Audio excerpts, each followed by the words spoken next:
All right, so we're back. We got Chetwayo La Borde with us, and he'll be with us for the next 10 minutes. So, Seth, what's up, man? I understand is seed oil. Yes. Good morning, What's going on, Steph, my on the brother? Synergy TV and all of our viewers. So, starting off one time by just taking you to some pictures here, sharing my screen one time. All right. Let me know if you see in the screen. Yes, we got you. All right. Seeing this here, right? Let me go to another picture. Yeah, man. What these looking like when you see these two images? When you see it there. What are looking like? Right, they're looking like, well, it's an industrial site, looking like a refinery of sorts. Correct. Yeah. Right? That's for processing seed oils. Looking like an oil refinery, yeah? Yeah, well, it really and truly processing oils, right? So, let me stop sharing my screen now. Seed oils isn't food, right? Seed oils is not food. Under no way, no how, under no circumstance, all right? So, that statement might make people feel uncomfortable. But it is the truth, right? It is an industrial plant extract, right? And once people understand how they are actually produced, the real questions become this. Why did something that requires industrial factory become a daily part of the human diet? Right? Because oils from seeds like soybean, corn, sunflower, and canola, they didn't exist historically in the human diet. That's something that most people don't know. Get my book, it have that information in my book. Right? These oils are as a result of agriculture, domestication, and industrial manufacturing. So the question we need to ask is very simple. How exactly are these oils made? I don't know if you ever looked into that. Right. So let's start with basic observation. If you take a soybean, a sunflower seed, a corn kernel, or canola seed, and you squeeze them with your fingers, what happens? If you take Anything? Yeah, a soybean, a sunflower seed, a corn kernel, or canola seed, and you squeeze them with your fingers, does anything happen? Well, I never squeeze one, so I can't tell you. Right? Nothing happens. You know, oil doesn't naturally start to pour out from it when you squeeze it. Right? So then it leads to the obvious question. If oil does not easily come out of these seeds, how is vegetable oil actually produced? And the answer is not a kitchen process, it's an industrial chemical process, right?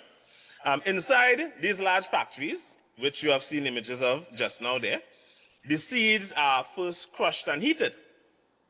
Right? The crushing alone does not remove most of the oil. So the manufacturers use a petroleum-based solvent called hexane, which is highly flammable, to extract the remaining oil from the crushed plant material.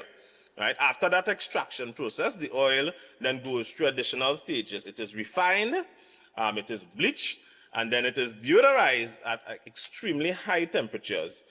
So it no longer smells unpleasant. If you actually smell it undeodorized, you would get upset, right? That's how bad it is, right? And only after going through this industrial manufacturing process does the oil end up in the bottles that you see in the supermarket shelves. And something else that is interesting, people might say, well, okay, that's interesting. I just want people to know, and this I also have this part in my book.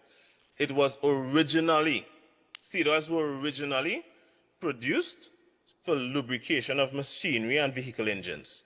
Okay. That was the original purpose of it, right? So it wasn't originally designed for food, right?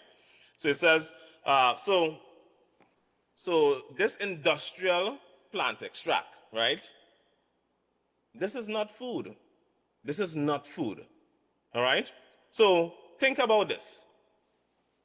This here is a tablespoon, right? A measured tablespoon, right? This is my personal measured spoon, right? So this is a tablespoon.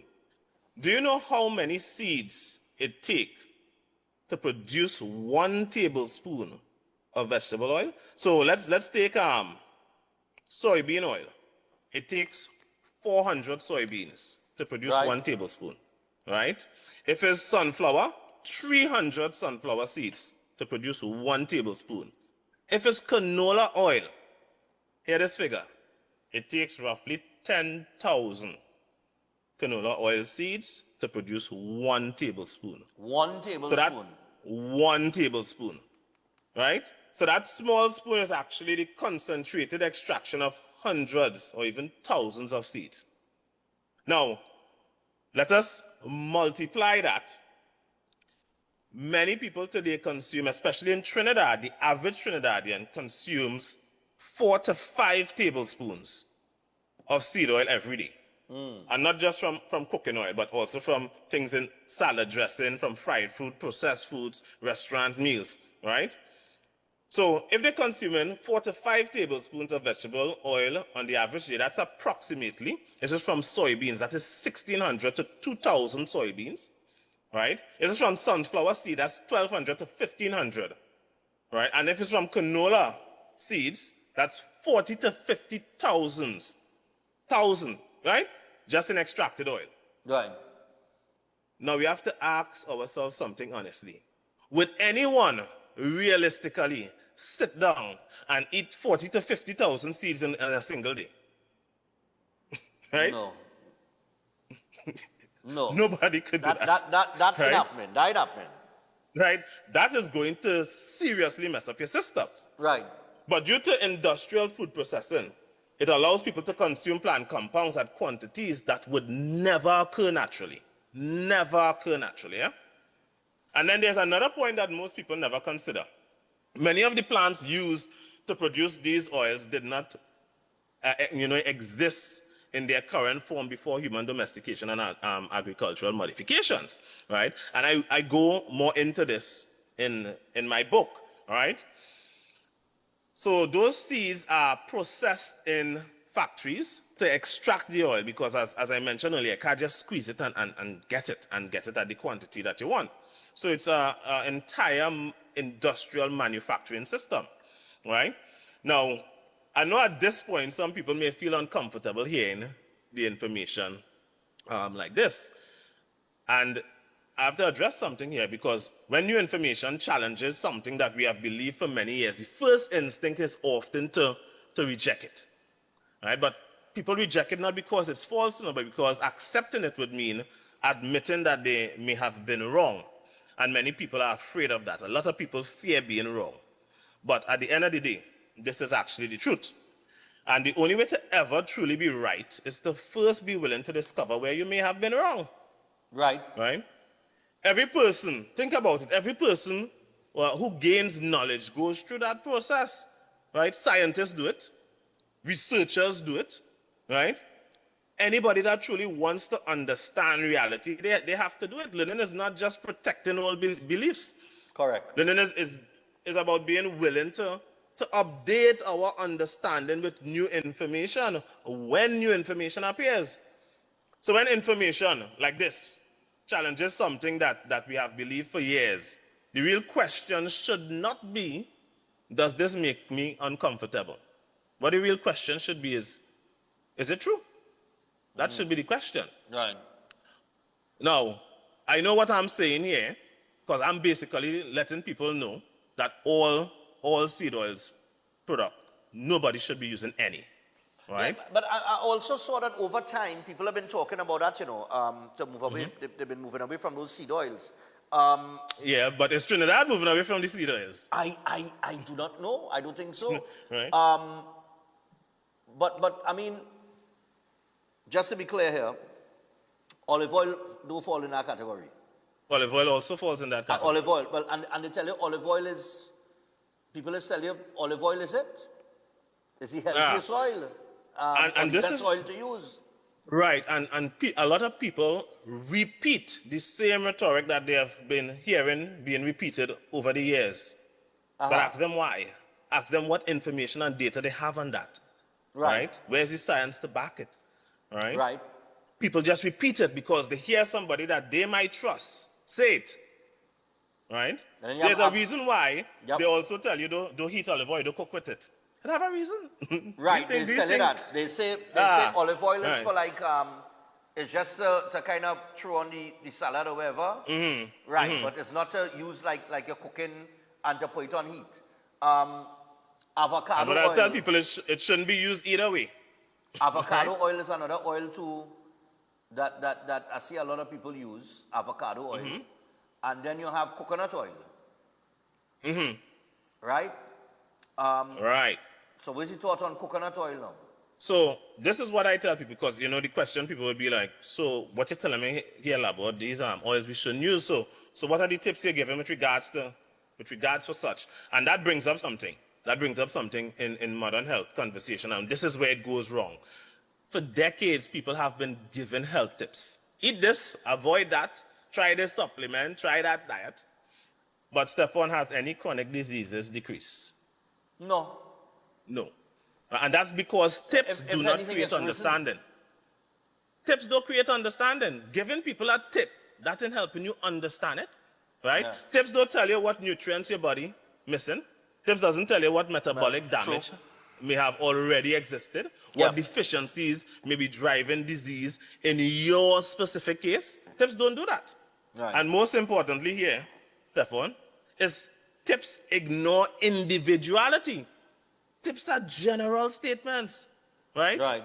Tips are general statements. And if I give tips, especially on a platform like this, and everybody go on and take the tips, you're going to see some people get benefits, some people might end up worse. So I don't give tips, right? So two people can have the same diagnosis and require completely different nutritional strategies depending on what is happening inside their body. Right. So real health cannot be reduced to quick tips. It requires education and individualized guidance. Okay. Right. So okay. We have about a couple minutes left, but all right. If not seed oil, what do you use? I don't use any oils. I don't use any oils. So what? Yeah, but you must use something.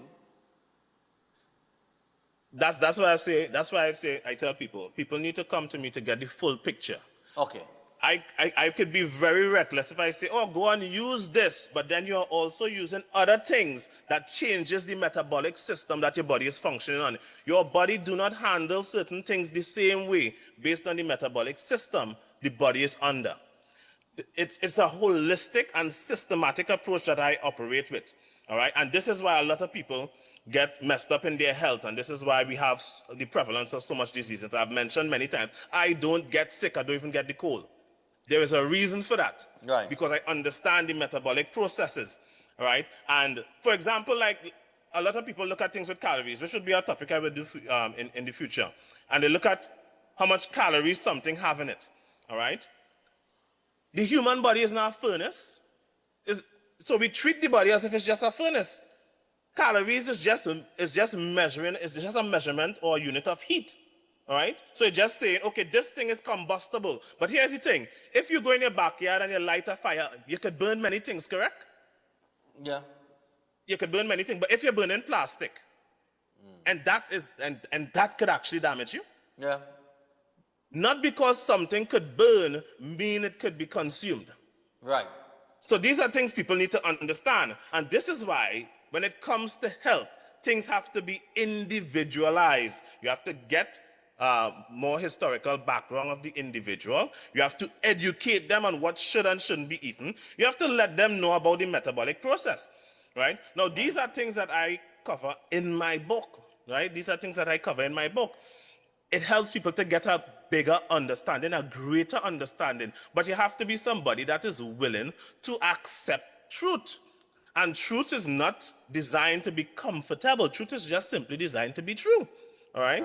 So people have to be open and willing to do such. Now, people that have that open to learning information and acquiring knowledge, they would go out and get the book. But I know it have people that might be afraid because of the fact that the information would be so sharp that it could cause, cognitive dissonance. All right?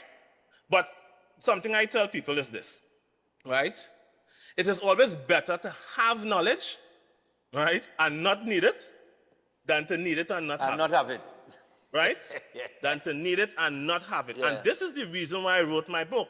And for those that actually want or have health issues already, and they need to get those issues reversed, that is what my nutritional therapy program does. My consultation is what is the step that you make into the door, because the consultation is what opens you up, gets you to understand what you should and shouldn't be eating. And then my nutritional therapy program is what guides you on an individual level, because like I say, people are not starting from the same point. They're not starting from the same point. People have different health issues that they are dealing with. There are different levels of health, and that needs to be individually coached. All right? There are very, very few people that can pick up my book, read it, and be able to reverse their issues just so. Very few people that could do that. Okay. Most of which, 95% of which, would need some form of guidance. All right? And this is what Chetwayo's Holistic Health Clinic is about. All right? I'm in the business of truth, the business of knowledge. And this is why I get people off of all drugs, medication, supplements, tonic, all of these things. We are not designed to operate and function like that. All right? Or we would have been, when we were born, you would see pharmaceuticals would be growing out of the ground, right? But that's not the case, right? That is not the case, all right? All right. So I hope this message today reaches people and help them. Reach out to me, all right? All right. So, and you can reach out to Seth very easily, people. There are some numbers that you could call, and those numbers include 2793935 or 7611952.